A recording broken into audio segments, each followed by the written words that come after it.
Ok, buenos días, bienvenidos a un nuevo episodio de nuestro podcast. En el día de hoy vamos a hablar de lo que es el pensamiento de Bolívar a partir de sus motivaciones hacia la libertad del virreinato de la Nueva Granada y los demás virreinatos que están bajo la colonia española, con el fin de lograr establecer una república y la libertad de todos sus pobladores.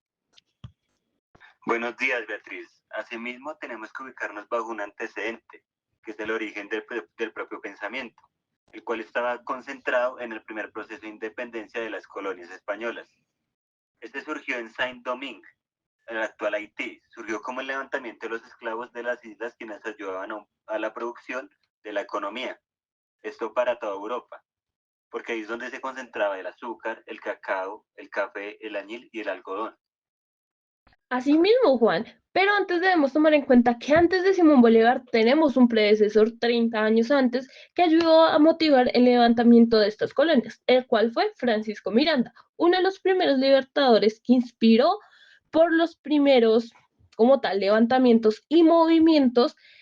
que se dieron entre los esclavos, indígenas y comuneros para la creación de los primeros pueblos libres, la resistencia, como lo fue San Basilio de Palenque. Pero Beatriz se le olvidó mencionar a alguien, Francisco de Miranda. ¿Quién era? Era un criollo de segunda categoría que no estaba de acuerdo con las desigualdades que se estaban presentando a lo largo de las colonias. Sin embargo, era beneficiado por el estatus que le permitió viajar por el mundo, unirse a la Revolución Francesa, hablaba muchos idiomas y buscó el apoyo de los Estados Unidos para las guerras de liberación, y llegó a inspirar lo que fue la creación de las banderas que comparten Venezuela, Colombia y Ecuador. Claramente, pero como fueron 30 años antes, un joven Simón Bolívar aprendió desde Francisco de Miranda a luchar por las necesidades de su pueblo, tomando en cuenta una estrategia no tan, por así decirlo, no tan reconciliatoria, sino más a la guerra, o sea, más a la lucha, por lo que él entendió, de acuerdo a sus diversas estrategias, a partir de los oprimidos, como lo fueron las negritudes, los indígenas, los campesinos, que gran parte sufrieron toda la desigualdad y el maltrato de la corona española. Por lo tanto, lanza la idea del pueblo en armas, que va de la mano con la influencia de los primeros revolucionarios como los comuneros e indígenas, como por ejemplo lo que fue Tupac Amaru en el Virreinato del Perú en la lucha. Claro, y siguiendo por la misma línea, pues nos podemos dar de cuenta con las guerras napoleónicas, ¿no? Que estaba sufriendo Europa en ese momento.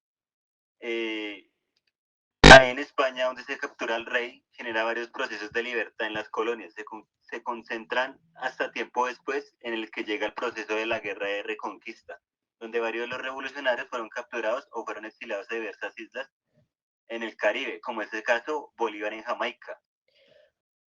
Exactamente, Juan. Digamos, con Bolívar en Jamaica se empieza a fomentar su pensamiento a partir de la formación de una carta de Jamaica, la cual fue enviada a sus predecesores o a los revolucionarios que lograron escapar y esconderse alrededor de las colonias, en el cual en esta carta se analiza lo que estaba ocurriendo en las propias colonias durante este periodo de reconquista, donde se ha llegado a destacar las diversas injusticias, la opresión, el atraso de las colonias por el dominio español en la industria, porque ya estábamos en una época totalmente en el proceso de industrialización. Y asimismo se expone una línea de pensamiento que está centrada de una lucha desde abajo, donde los indígenas, los esclavos, los criollos de baja categoría y los campesinos son el eje principal para sostener la independencia y están en contra de lo que diga la corona. Claro, o sea, con lo que dice anteriormente, la mentalidad juega a favor, ya que se habla de una inclusión social, en la cual motiva bajo un decreto de guerra a muerte, donde buscaban aliados para luchar la independencia, donde en palabras más coloquiales, si estás conmigo, eres aliado, si eres enemigo y estás en contra de la idea, pues obviamente ahí lo podemos notar, ¿no? Es por eso que, digamos, en el año 1816 se declara la libertad de los esclavos.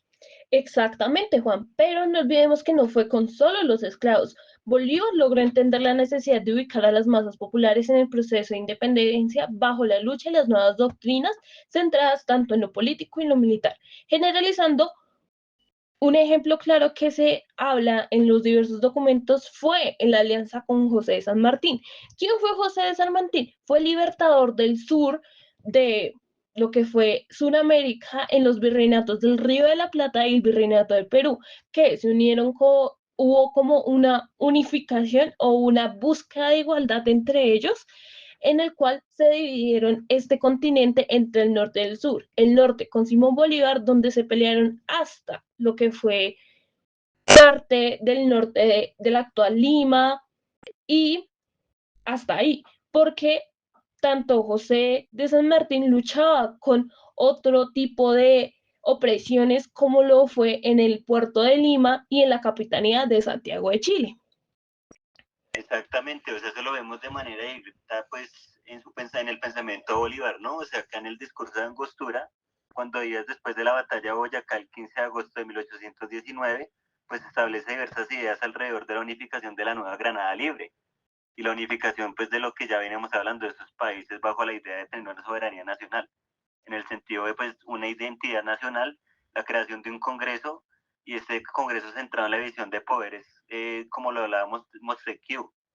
Exactamente, también esta idea, este discurso crea una necesidad de crear un proyecto nacional donde involucre a todos los ciudadanos bajo los territorios que se apoyen entre sí. Esta idea se centra también en una liberación económica, eliminando como tal lo que es el monopolio colonial, una educación que incluya sin restricciones, es decir, dejando de lado lo eclesiástico, que la iglesia ya no tenga poder como tal en la educación, para meter tanto a los esclavos, los indígenas, los criollos, los mestizos, campesinos, y